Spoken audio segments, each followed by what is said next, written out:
Over 800 islands dot Britain's coastline.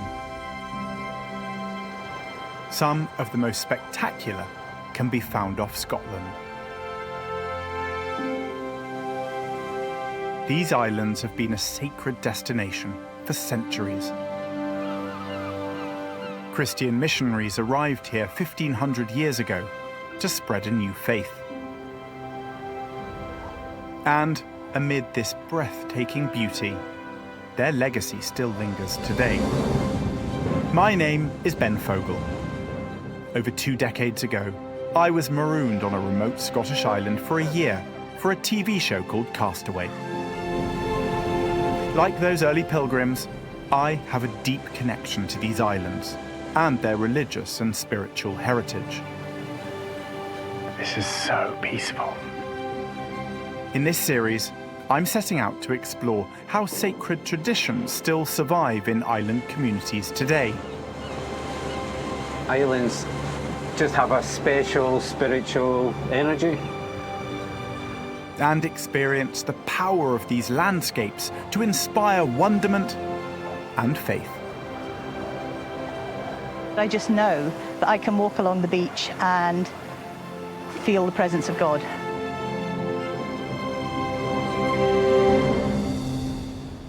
On this journey, I'm travelling north, to a group of islands closer to the Arctic Circle than to London, that are steeped in layers of sacred history, religion, and faith. This is the kind of place I love coming to because it's so rich and varied and diverse. I'll meet islanders passionate about Orkney as a place of ancient and modern pilgrimage. In Orkney, we're very proud of our Norse heritage. It connects you into that deep time and space so that you can really start to explore how you feel about things. And I'll meet the new Orcadians who felt the pull of the islands and now call them home. It's been a beautiful experience, and if one is able to have a say in the cycle of rebirth, I would choose Orkney again. Join me on an epic pilgrimage across 12 of Scotland's magical, sacred islands.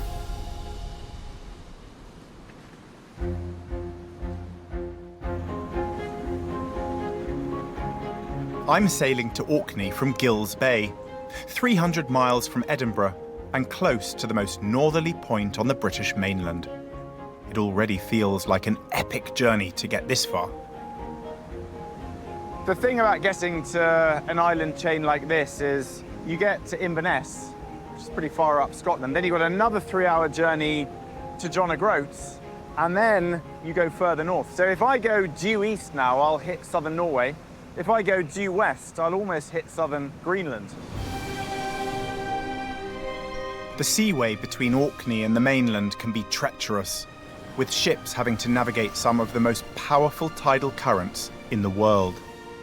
The infamy of these stormy waters may have added to the belief that these islands are remote and difficult to get to. This is the converging point between the North Atlantic and the North Sea, the Pentland Firth. I've got it on a good day. It's probably not always like this, but this is what gives all of these islands their unique character. It's taken just over an hour to make the near 20-mile crossing, and the ferry's docking at the port of St Margaret's Hope on South Ronaldsay, one of Orkney's southeastern islands. This is the first time I've been to South Ronaldsay, so I'm kind of soaking it up now. I always get really excited as I approach an island for the first time. Orkney is made up of around 70 islands, only about 20 of which are inhabited. My journey will focus on the most populous island in the chain, confusingly called Mainland. But I'll also go in search of sacred places and stories on the smaller isles of Chappensay and Lam Hom. In 2019, Orkney topped the charts in a survey to find the best place to live in Britain. I want to understand why somewhere seen as so remote can offer such a good quality of life. And Does spirituality play a part? I've always been fascinated by the draw of different countries, different islands, different locations. What is it that attracts people? It strikes me that Orkney draws people in with its archaeology, its history, its religion. One of Orkney's most awe-inspiring sites is the Ring of Brodgar. This Neolithic stone circle dates from 2500 BC. It's thought to have been a sacred ceremonial site of immense importance. But 3,000 years later, Orkney became a melting pot of religious faiths. Celtic missionaries first brought Christianity to these islands in the 6th century. 200 years on, Vikings were settling here, bringing with them their pagan gods. Christian faith clung on, and the Norse Orcadians converted to Christianity in 995 AD. In the 15th century, the Orkney Isles became part of the Scottish kingdom. Yet these islands would retain a distinct Norse identity. I want to uncover more of what influence of Norse culture can still be found on Orkney today. I've come to the harbour town of Stromness, meaning in Old Norse, the headland in the tidal stream. Wow, look at this. Central Stromness. Everyone seems very friendly. Oh, sort of squeeze in over here. Hello.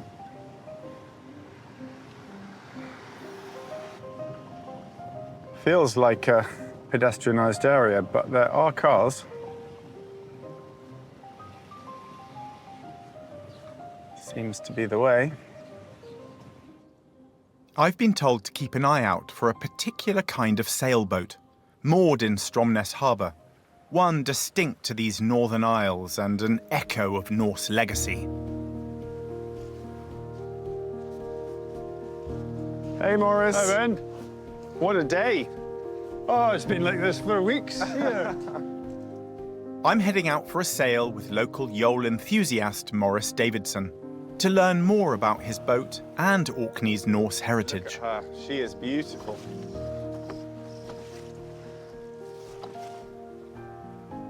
If you just flick this.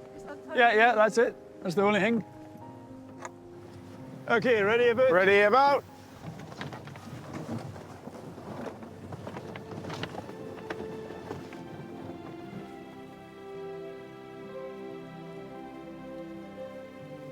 You're trusting me with your yawl. I feel very honoured. No, the yawl will look after itself.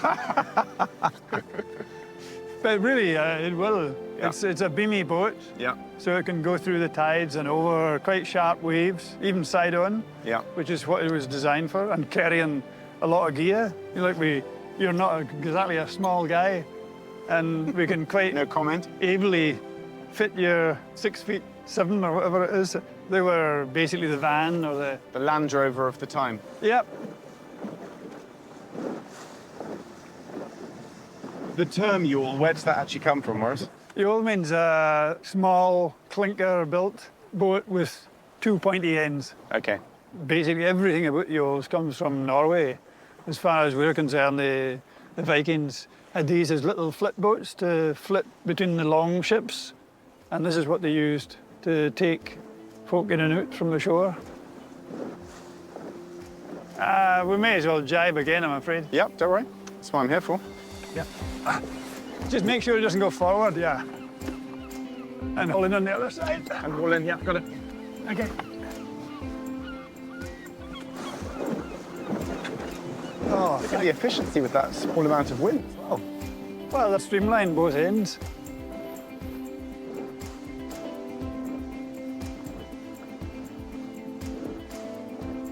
And I'm wondering about lots of the Nordic names that you have here in Orkney. I mean, the whole of Orkney is still named after the Norse names. They changed everything, especially around the shores, because they were going in boats. So even the islands here are called homes, the small islands. Hey, look at the scarfs sitting on the point over there. Even the scarfs is a Norse name. for cormorants. Yeah, I was going to say, that's Drying what I their know as a wings. cormorant, with their wings drying. Drying their wings off. I noticed lots of the islands here have say at the end, like Shapen say. Yeah, yeah. What's that from? Again, it's from the Norwegian. They would call them Oi or A is an island. So it would be Westra or Shattensa. And there's still a few islands like Cava, down in the Flow, and Fera. But when the Scottish lairds came here in the 1700s, they were a bit posher and they didn't want to open their mouths too much. It wasn't very perchink. So they changed it from A's to A's. Or they thought that sounded more genteel. Yes, it was, if you're educated, if you're refined in culture from Edinburgh. As skilled seafarers, the Norse sailed beyond Europe, reaching as far as North America. I'm wondering if any of that wanderlust survives in today's Orcadians. How would you describe the Orcadian identity? What are your character traits? Are you Vikings? I don't think we're Vikings, but we have a lot of Viking blood in it, and people do tend to be wanderers. Are you one of those people that went wandering and then returned? Well, the problem with Orkney is it's a very small place, so if you want a job here, and I was trained as an architect, it's very hard to get. So you have to wander. So I made up my mind pretty well straight away that I would use the job to wander, and we wandered eventually to Borneo for 20 odd years. And we met the communities there, and they're just like communities everywhere. They're friendly. A lot of folk leave the islands and they'll go all over the world. But most come back because they've got a big attraction of just the quietness and the friendliness. There's a lot of community feeling here, and that's very important. What a beautiful way to be introduced to Orkney. And I'm beginning to understand just how deep those Nordic connections are with the people, the place names, even the boats themselves. So to be sailing a boat that has a rich historical legacy here just feels like a beautiful way to begin this journey. Orkney's beautiful remoteness has helped retain a strong Norse identity, and even its religious heritage remains distinct. Celtic saints are associated with the Hebrides, but Orkney has its own Norse Christian saint, Magnus the Martyr. While Columba dominated in the Western Isles, here it's all about the Nordic saint, St. Magnus. And I'm wondering just how powerful his draw was and is. Does St. Magnus still loom large in Orkney? Magnus was an Earl of Orkney in the 12th century and renowned as a devout Christian. I want to learn more about Magnus and how he became a saint. Dr. Sarah Jane Gibbon, an expert in Norse Christian heritage, has suggested we meet at a spot associated with Magnus. So tell me where we are now. What's the significance of this beach? The significance of this place is that it holds part of the St. Magnus story. So St. Magnus is Orkney's patron saint, and he was murdered on the island of Egglesey, which is just over there, in about the year 1117. We think he was taken to somewhere on the mainland, and the suggestion is that it's here at Acreness. Who murdered him? His cousin, Hakon. They were joint earls, and then, as often happens, they fell out. After several failed attempts to reconcile the situation, the men of Orkney said, one of you must die. So Hakon said, well, it's not going to be me. And so he ordered the death of Magnus. His death was the reason, I suppose, why he becomes a saint, because he dies for the people in a way. He dies so that their lives are easier, rather than continuing to fight on. So he dies for them. Magnus allowed himself to be killed by an axe blow to the head. At a time when conflict was often resolved by bloodshed, for Christians, Magnus's self-sacrifice for peace echoed the sacrifice of Christ for all of humanity. And it said when his body came to this beach, barren ground became miraculously green. If we're talking about Norse saints, I'm thinking Vikings. And then when we mix that with Christianity, it seems an odd mix. Yeah, it does, but it does mix. One of the things about Magnus that I think is so interesting is that he's able to move and mould and shift through time. So he begins his life as a warrior saint, and then as time moves on, he starts to become more of a pacifist saint. And so he then symbolises peace. So he changes through time, just as people need a different kind of saint. He's able to provide that for people.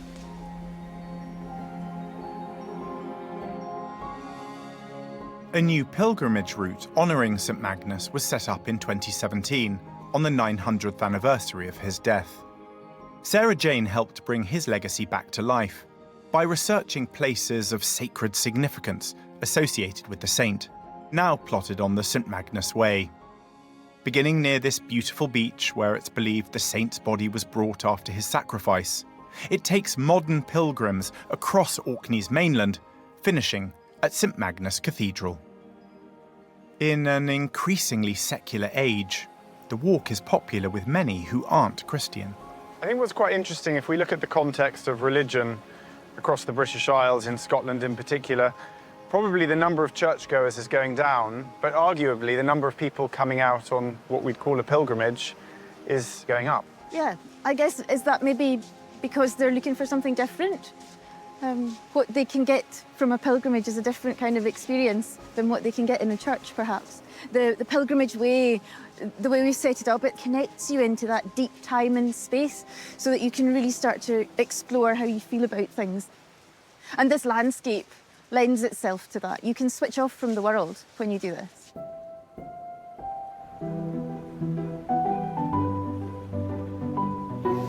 I want to explore other sacred landscapes on Orkney that allow modern pilgrims to switch off from the world. I'm taking a ferry to the tiny island of Shappensay. Good morning. Only 5 miles across the bay from the capital Kirkwall, Shappensay is only 6 miles long and 3 miles wide. It could fit into mainland almost 20 times over. On the ferry, I catch up with Shappensay's part-time minister, Reverend Julia Meeson, who serves the island's 350 inhabitants. Is this like a regular commute for you? How would you describe this? Because I'm a minister in town and in Shappensay, I travel quite a bit. It's an easy commute, 25 minutes and you're there. So, and it's lovely views, mostly. What's a typical day for Julia? Busy. It's busy. There's always something going on. Here, you wear so many hats, but that's good. I mean, it's great community experience. Lovely to be part of that. Are you Orcadian yourself? No, I come from Poland. So I came here 12 years ago, and I stayed. I thought I was coming for 2 months, and I absolutely fell in love with the place. And have you got personal connections now with Shappensay, where we're going? I do. On the 4th evening after arriving here, I met my now husband. So we met at a funeral leading course, as one would. You met at a funeral leading course, Yeah. wow. So yeah, we met on my 4th evening here, and we've been together ever since, really. And he's from Shappensay, is he? He's very much from Shappensay. The family have been on the same farm for over 430 years. So he's very much a Shappensay man. I'm looking forward to exploring the island. Yeah.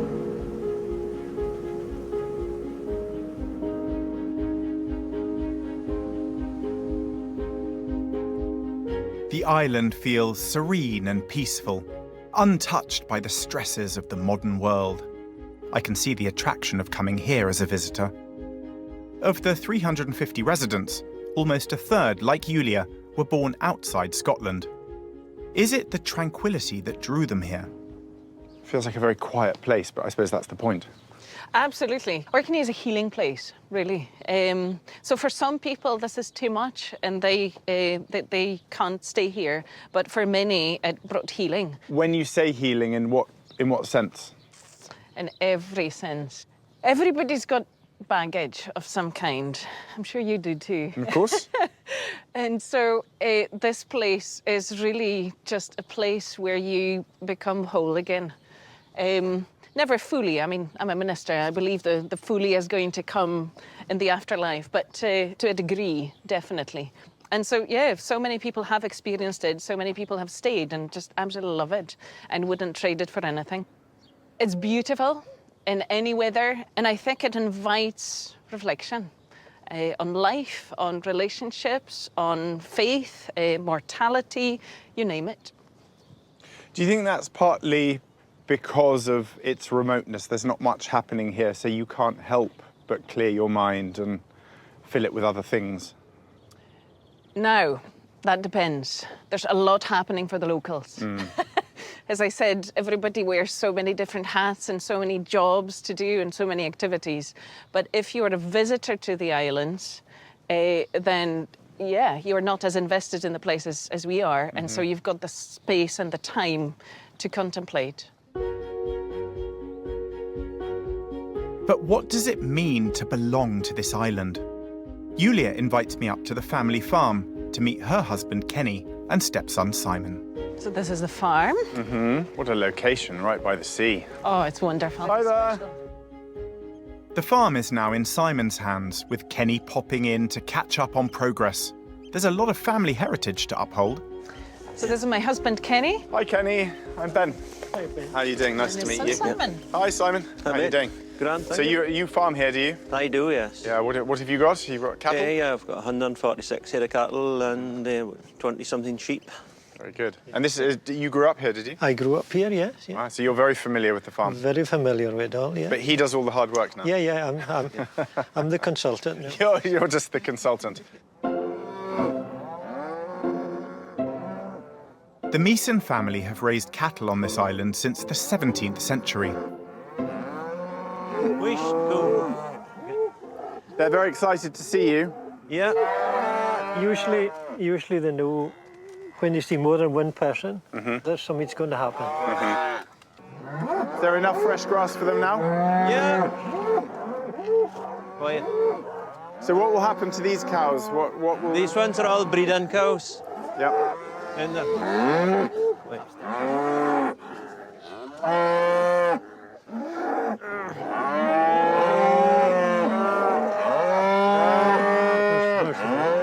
It's in the middle there. Is there an Orkney cow? No, really, they're just crossbreds. And Angus would be one of the main components of the Orkney cows that were. Rearing livestock is something that ties Kenny and Simon to ancient Orkney. Almost 5,000 years ago, the Neolithic people that built the Ring of Brodgar were cattle farmers. Archaeologists have uncovered huge deposits of cattle bones left over from a feasting ceremony. They were carefully stacked and buried, suggesting the animals had a sacred significance here. Cattle are housed about seven months of the year. Yeah, they're glad to be outside after being in from the middle of October right through the middle of May. They're all off. You know, there's a gate there, so they'll be expecting to let through into the next field. Oh, I see. Peace again, It's a cracking view you get from here back down to the farm. Isn't it? It's beautiful. Yeah.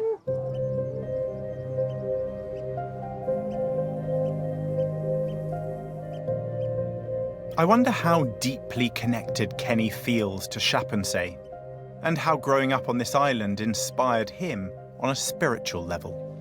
This is one of my favourite spots. I used to come up here with my parents on a Sunday and we'd find all the birds' nests. It's quiet, it's perfect peace, and you feel part of the place. You're not in an imposition, something you don't find elsewhere. I just loved it. I still do. You still do? Yeah.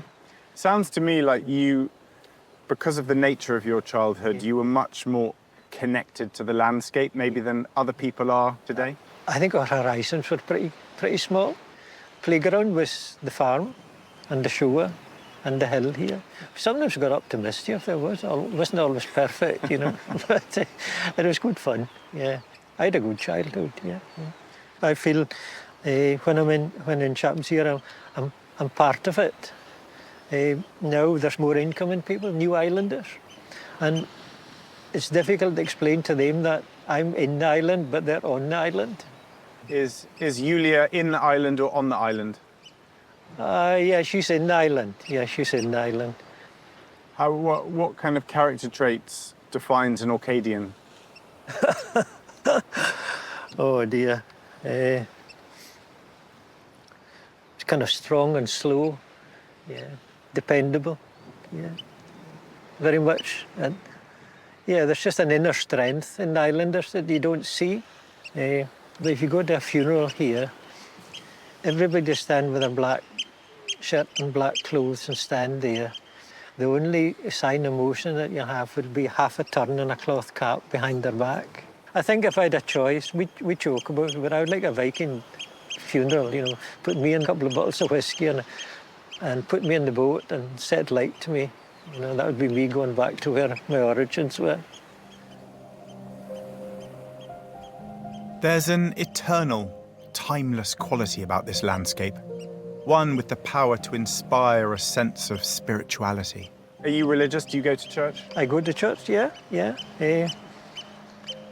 I like, the greatest thing you can have is peace of mind. And in a modern world, it's very difficult to find peace of mind. Out here like this is my church as well, because I have peace of mind out here. It's very important to me.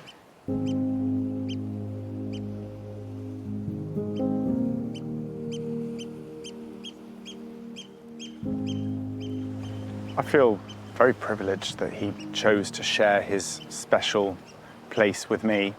For Kenny, this is his life. He's been coming here to this spot since he was a wee lad. You know, a lot of people are struggling to find peace of mind. And I'm aware of that because I live out there, where it's difficult to find peace, full stop. But you can find that here. And I do. I love this. I'm beginning to see why Orkney is famed for its quality of life. The peace, the space, the solitude. But I've always wondered if I might end up feeling lonely living on an island like this. An estimated 26 million people across the UK have reported feeling lonely. Just over a third of the population. It's considered by many to be one of the largest public health challenges we face. So what happens if you suffer loneliness on Orkney?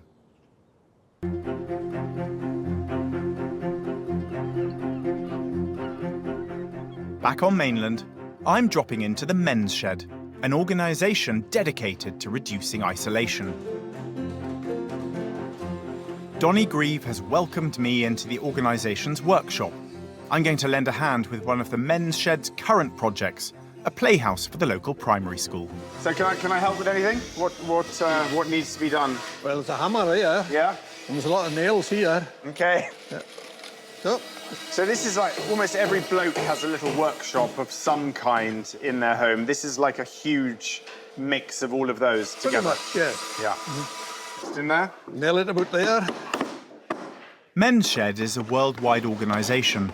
The concept originated in Australia 30 years ago. Another one there, or yeah? Another one there. There's now over 1,000 in the UK and Ireland, with 4 of those on Orkney. Each shed varies from place to place, but its mission remains the same, to connect the community. What colour's that being painted? Post office red. Your choice of colour? Nope. What colour would you go for? I think anything but red. Anything but red.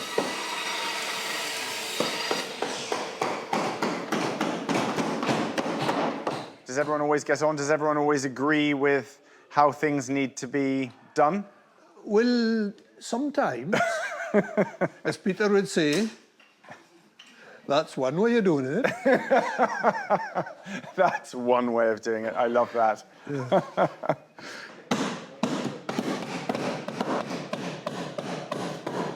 So how does it work, Donnie? Where do the materials come from? We supply the materials, and then we charge the cost of materials to the customer. Mm-hmm. And then we get a donation for the work. We don't charge for time. You couldn't possibly charge for time. We find that we get enough in the donations to cover the time we spend. Just to see how many people are here shows how important it is for all the members, everyone that comes here. Why do you think it's important for the wider community and for all of you? There's a lot of lonely folk that live on their own, and if they come here, at least they've got company 2 days a week. The workshop's only a small part of it. It's maybe the biggest piece of the building, but it's really the smallest part of the business. It's really the upstairs, meeting everybody else. That's the important bit. This is only a means of getting folk into the building. Upstairs, I find Morgan Harkus, the chairman of the men's shed in Orkney, having a cuppa with some of the other members. It's a great thing, so people can make stuff here. You've got a workshop, you do classes, all sorts of things, yeah? Oh yeah, there's no fast rules, anything. We open for 10 o'clock in the morning, we close at 4-ish in the afternoon, and they can come for an hour, they can come for the whole day. And do you put the world to rights? Do you talk about news and what's going on the island and beyond? Oh yes. Yes. Yeah, no, you've got them all now. Yeah, I did. That got the biggest reaction. Yeah. No, the world has to be put to rights twice a week. The world to rights. So presumably part of the men's shed is this, having drinks together, biscuits, tea. Yeah, I would say that it's actually the main part of the men's shed. Kettle's always boiling, and you'll see that in any men's shed anywhere in the world. Get guys talking over a cuppa. It's just you and me are doing here now. And they'll talk about their health, they'll talk about problems they're having. But you know what's quite interesting is, I mean, across the whole of the UK, there is an epidemic of loneliness. There's a lot of people who are feeling lonely. So I think these are so important to have other people around. I would totally agree. Men are, believe it or not, more susceptible to suicide than what women are. And this is one of the things that we try and fight. All you have to do is start speaking about it, and it's part of the cure. It's kind of a typical male thing to put things off. That's to right. Not necessarily. I think I know I'm often like that. Yeah. You kind of don't really want to admit to it. Just think you'll get on with it. It's going to be fine. And it's that famous saying: "A problem shared is a problem halved." That's right. Indeed. We do have one motto. We do have is that men won't talk face to face, but they will talk shoulder to shoulder.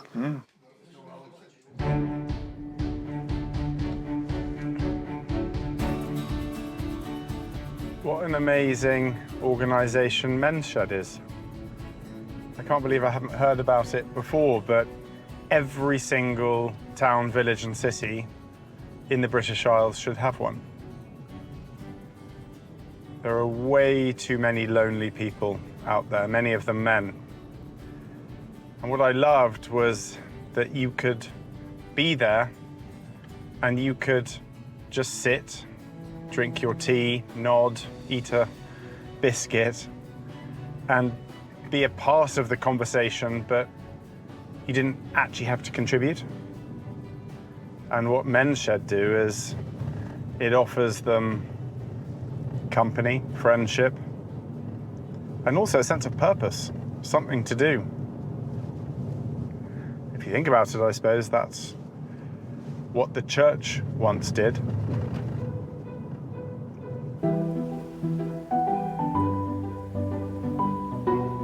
My journey now takes me to another of Orkney's smaller islands, Lam Hom, linked to mainland by a causeway. The causeway is one of several, known as the Churchill Barriers. They form a defensive shield around Scapa Flow, a natural harbour used by Navy ships throughout the 20th century. You can see why the islands were a great anchorage for the Vikings right through to World War I and World War II, where so many military vessels, naval vessels, were all moored. The barriers were built in response to the sinking of HMS Royal Oak by a German U-boat in 1939, with the loss of 835 lives. Many of the wrecks visible above the water were block ships, sunk on purpose to defend the narrower channels. Italian prisoners of war were drafted in as labour to help construct the barriers. One of their camps was on Lam Hom, and an extraordinary sacred site survives from their time on the island.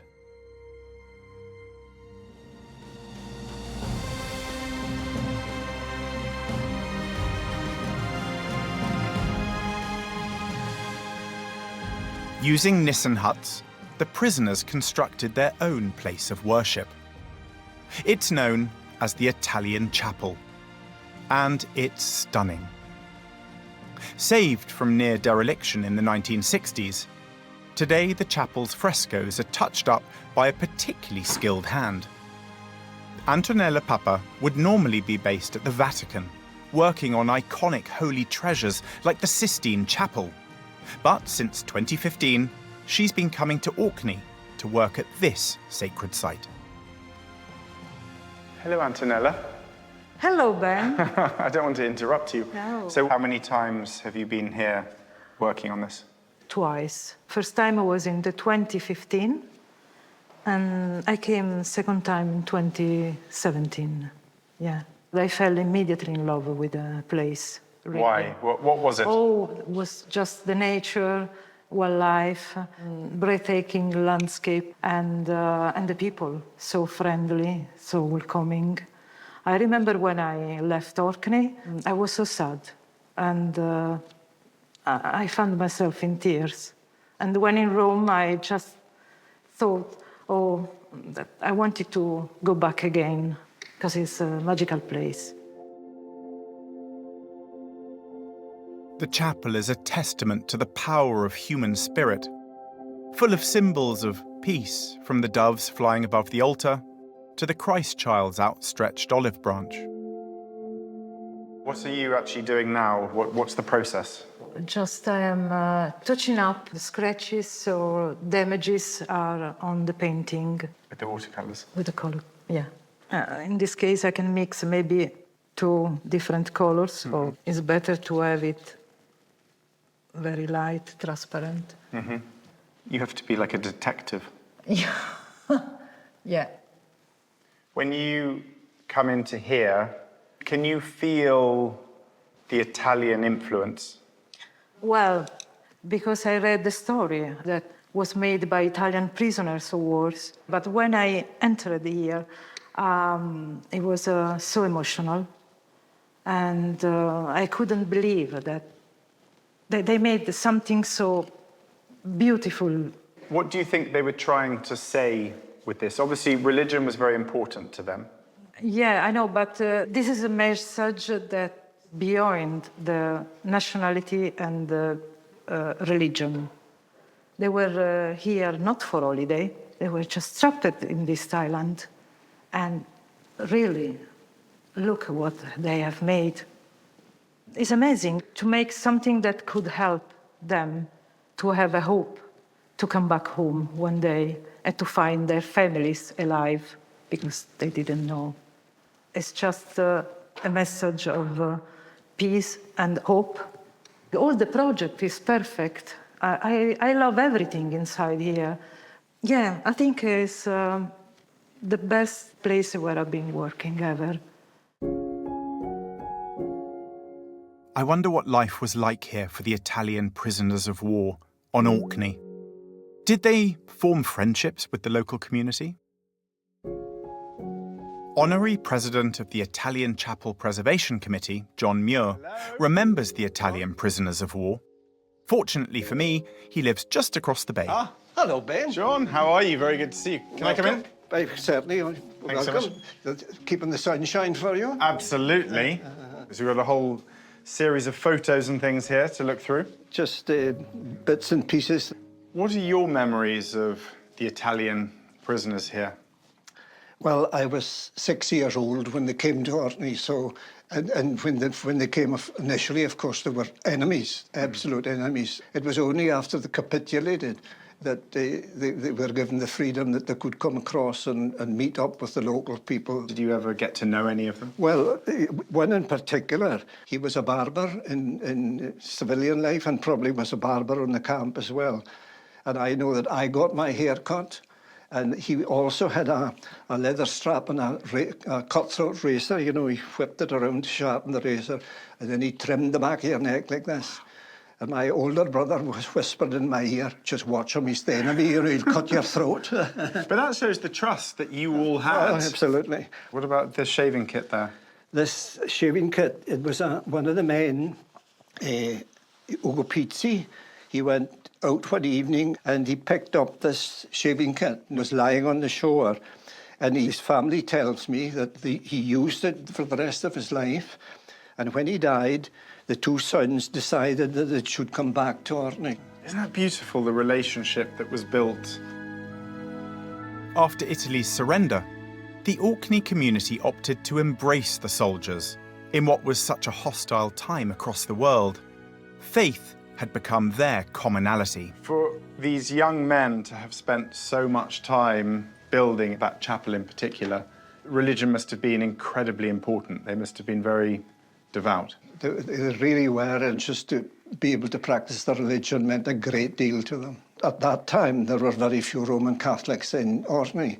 But, I mean, even now, on the first Sunday of the month, the priest from Kirkwall comes out to the chapel and they celebrate Mass there. So it's still a chapel that is in use, apart from being a very major tourist attraction.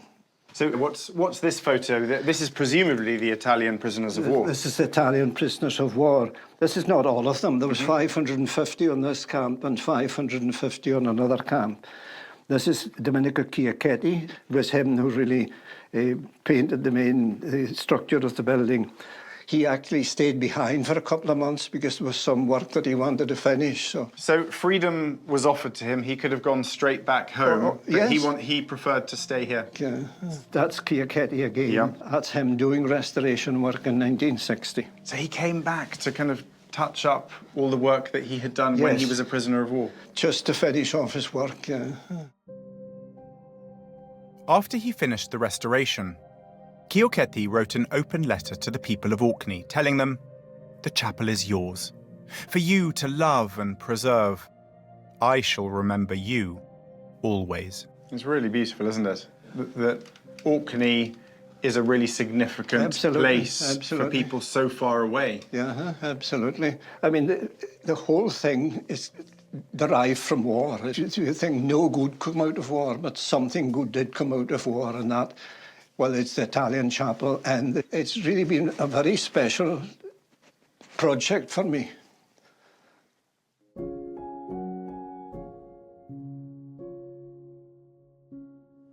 I've been trying to imagine what it must have been like for those Italian prisoners of war. Bleak, probably cold, windy, scary, put to hard labor. And yet, through all of those hardships and all the suffering and the misery that they must have experienced, comes this beautiful chapel. But also the fact that so many of those prisoners of war returned. They came back here, not just them, their family members came back here, not just to see the chapel, but all of this. These people coming from all over the world because of what happened in the past. And that's a beautiful thing. My pilgrimage wouldn't be complete without a stop in Orkney's capital, Kirkwall. Around a third of Orkney's population live here. During the summer, it's poles apart from the quiet, peaceful image. It becomes Britain's cruise ship capital, welcoming liners carrying up to 4,000 passengers.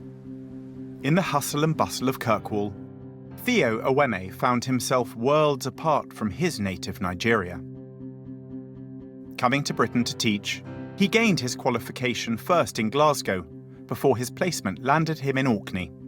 15 years later, and he's still here. Theo teaches religion, moral and philosophical studies, and he's invited me to his classroom for a lesson on addressing racism and discrimination. So where's your classroom? Oh, just here. That's my classroom. Thank you very much. You're welcome. Oh, hello. Hi, everyone. I'm Ben. Yeah, hi guys. That's Ben. He's joining us for today's lesson. Just ignore me. Ignore him. Behave as if he's them. I'm gonna A fly on the wall. In 2021, Theo won the first Saroj Lal Award for his outstanding work in challenging discrimination and promoting equality. He believes that education is a collective responsibility and that the award is not just for him, but for his whole school community. Today's lesson is a continuation of what we've been exploring, looking at the fact that racism does cause suffering, that racism does ruin lives. But you see, when we label ourselves not racist, what it means is the fact that we are not part of the solution. Like I have always said, it's better for us to be anti-racist, which means that we are actively working towards educating folks on the ills of racism. Because when we continue to chip at racism, it loses its power. Theo's passion for his subject is infectious. I'd like to find out why he decided to stay here. What is it about the modern-day allure of Orkney that attracts people to settle? We're heading out for a coffee. Busy this time of year? Yes, it is. Yeah. A tourist. Yeah, of course. That's the reason Especially why... when the cruise ships come Oh, in. yeah, it's the cruise ship. That's the reason why I'm not saying hi to everybody. But on a normal day, it's everyone. Yeah. It's, After you. Thank you very much. Theo let fate decide where his teaching placement would be. Instead of selecting a preference, he let his university decide where he should go. I found my placement was Orkney. And where is Orkney? They said it's a place that umbrellas go to die. and the rest is history. I said I was going to be 1 year. That was what I said 15 years ago when I came up here. And, you know, going back to your question, the subject I teach, religious, moral, and philosophical studies, does allow me make that bridge between theory and practice. So success for me is service. And this space does give me the opportunity to pretty much achieve that. So yes, I really think it's been a beautiful experience if one is able to have a say in the cycle of rebirth. I would choose Orkney again, you know.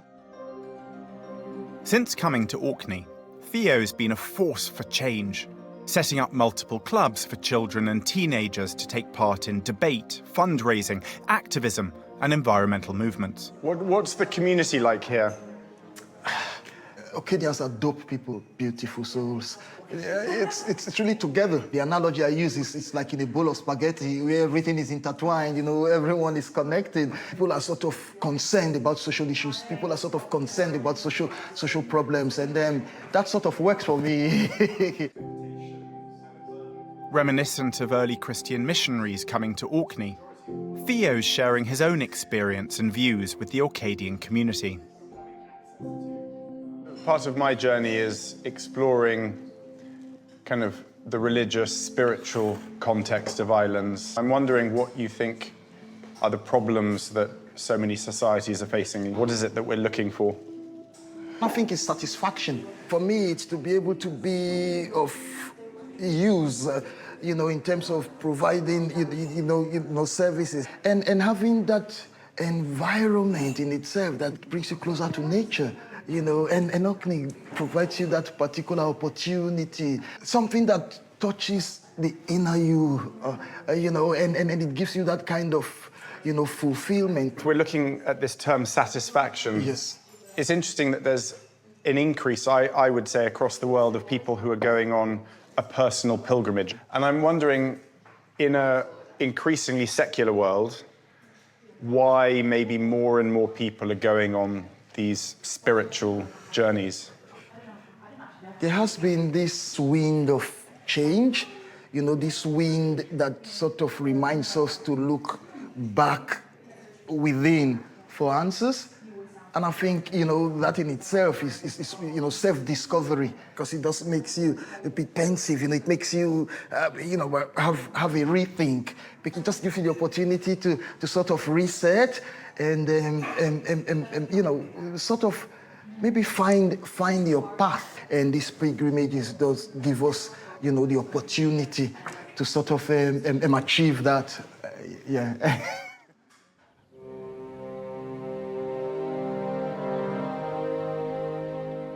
I have one last stop to make on my Orkney pilgrimage, Kirkwall's magnificent St Magnus's Cathedral.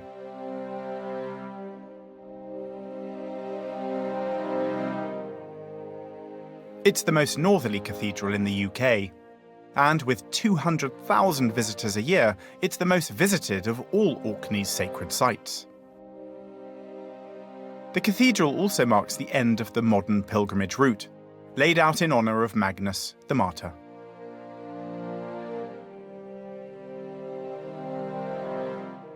It was founded in 1137 as the final resting place of St Magnus. It became a place of pilgrimage for Christians during the Middle Ages, with thousands journeying to Orkney to venerate the saint and the shrine which housed his relics. To fill me in on the cathedral's incredible history, Fran Hollimrake, the cathedral's custodian, is giving me an exclusive tour. Fran, this cathedral is astonishing in scale, particularly given where we are. What you have to remember is it wasn't built as a parish church for local people. It was built as a site of major pilgrimage along the lines of Santiago to Compostela, Jerusalem, Rome, Canterbury. It was a destination church that housed the shrine of a saint. In the 16th century and the Protestant Reformation, pilgrimage and the worship of saints had been banned. Across the country, relics of saints and the treasures of former Catholic places of worship were removed and destroyed. For centuries, the fate of St Magnus's relics remained a mystery. It was assumed that the bones of St Magnus had been destroyed, but in 1919, the whole cathedral was under restoration. Well, they were checking all the mortar in the stones. So if you can see where my hand is, yes. If you count 5 stones straight up from there, yep. Can you see the stone with the cross on it? Yes, I can. Right, they discovered that stone was loose. To use a good Scottish word, it was shugly. Right, so shugly stone.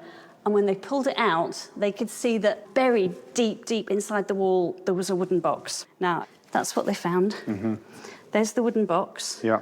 And inside it was the bones. Now, you've heard the story of St Magnus and that he died by an axe blow to the head. And here is what the skull looked like. And, you know, if that's not St Magnus, I don't know who is. So in 1925, they actually made a new box for the bones and they put the box back in the wall. So that's where he is. He's still here in his cathedral. We're very fond of our saint. It's incredible that the bones of St Magnus had remained hidden, even through the Scottish Reformation, when shrines and relics were stripped from places of worship. Even pilgrimage was outlawed during this time. It obviously means a great deal to you to retain the knowledge of everything about the cathedral and how that relates back to Orkney. Yeah, yes, absolutely. This, for me, is the spiritual heart of the islands. There are sites which are older, which also have spiritual significance. But for me, this is the one that gives Orkney a lot of its identity, a lot of its strength. And I am very passionate about it.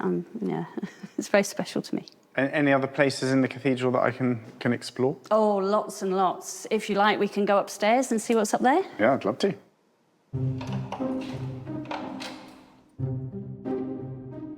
The tower is 165 feet tall, quite a trek up 200 narrow steps.